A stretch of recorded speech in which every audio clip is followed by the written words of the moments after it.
Downing Street. Lucy Williamson, BBC News, Calais. Now let's speak to Professor Alexander Betts. He's a professor of forced migration and international affairs at the University of Oxford. Thank you so much for joining us today. Was this avoidable? It was completely predictable and avoidable. It's a human tragedy that didn't have to happen. And it stems from a couple of things. It stems from, first of all, the fact that there are more people being forcibly displaced around the world than at any time in the past. But secondly, that the policies of the British government are leaving people no alternatives for seeking asylum in the UK other than to use smugglers and take very dangerous journeys. This is a failure of the British government and a failure of the French government and a failure of international cooperation. This is down to geopolitics, isn't it? This has been going on for years and years, people trying to escape from their homelands because of conflict and desperation. What happens next? So I think what needs to happen is we need to have a serious level of cooperation between the UK and France and between the UK and its European partners, despite the Brexit-related challenges. What needs to happen is that the UK needs to be serious about its commitment to provide asylum to desperate, vulnerable people. We know that the people crossing the English Channel are, for the most part, in need of international protection. Most are refugees. They're coming from countries like Syria, Afghanistan, Iran, Iraq, Sudan, Yemen, countries where there's violence, authoritarianism, where people have to flee. And those who seek asylum in the UK, we know are for the most part being recognised as refugees or in need of humanitarian protection. And people have a right under international law to seek asylum. So we have to make that possible.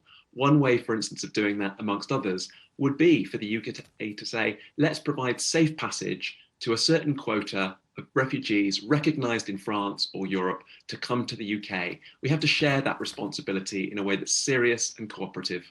And briefly, I mean, you know, the relationship between France and Britain seems rather tenuous. It seems to be deteriorating rather than getting better.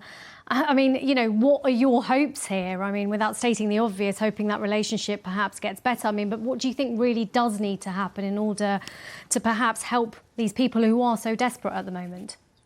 We need to move beyond pandering to nationalist sentiment, pandering to the lowest common denominators of domestic politics, and provide moral leadership. There has to be clarity on both sides that lives are at stake. Children lost their lives. A pregnant woman lost her life. This is a very serious situation. Never before have so many people drowned in one incident in the English Channel. Politicians need to get above the lowest common denominator politics and show some serious leadership and a commitment to save human lives, irrespective of the domestic political gains that come from showing strength and sovereignty over a migration issue. We need to put human lives first.